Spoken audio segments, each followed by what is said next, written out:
Hello ma'am. Hi. Regular headache आणि मायग्रेनचा headache याच्यात नेमका डिफरन्स काय असतो ते कसं ओळखायचं? ओके. तर सगळ्यात आधी मायग्रेनचं जे हेडेक असतं हे माइल्ड किंवा थोडंफार डोकं दुखतंय असं नसतं. हे मॉडरेट टू सिव्हिअर कॅटेगरीमधलं हेडेक असतं, त्याच्यामुळे खूप जास्त डोकं दुखतं. दुसरी गोष्ट, मायग्रेनच्या हेडेक सोबत उलटी आणि मळमळ हे असते. साध्या हेडेक बरोबर ही असू शकते किंवा बऱ्याचदा नसतेही. तिसरी गोष्ट, मायग्रेन हेडेक्सला काही ट्रिगर्स असतात.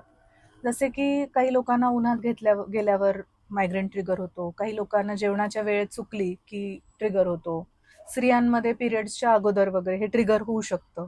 असे मल्टिपल ट्रिगर्स असतात मायग्रेनमध्ये. वेरेज डोकेदुखी ही कधी कधी विदाऊट एनी ट्रिगर सुद्धा किंवा रोजच अशी होणारी असू शकते. चौथी गोष्ट, मायग्रेनचं हेडेक एकदा चालू झालं की ते 4 ते 72 तासासाठी टिकतं.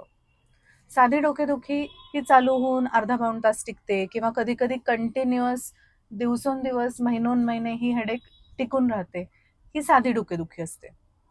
चौथी गोष्ट, मायग्रेनच्या डोकेदुखी सोबत दिसण्यामध्ये काही बदल, म्हणजे डोळ्यासमोर अंधारी येणं, काही स्पॉट्स दिसणं किंवा अर्ध्या फील्डमधलं दिसणंच नाही असं होऊ शकतं, किंवा कानामधून काही विशिष्ट आवाज, जसं की काही क्लिकिंग किंवा ठक ठक ठक वाजणं किंवा हिसिंग साऊंड, असे मायग्रेनच्या हेडेक बरोबर होतात, जे साध्या डोकेदुखी बरोबर नसतात.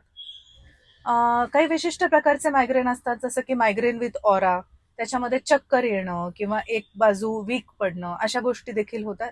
साध्या डोकेदुखीमध्ये युजली हे असोसिएटेड सिम्पटम्स नसतात. आणि पाचवी आणि सगळ्यात महत्वाची गोष्ट म्हणजे मायग्रेनची डोकेदुखी युजली एका साईडची असते, वेळेस साधी डोकेदुखी ही पूर्ण शक्यतो ह्या भागात इथे डोकं दुखतं किंवा पूर्णच डोकं दुखतंय, ही साधी डोकेदुखी असते. Thank you so much. थँक्यू.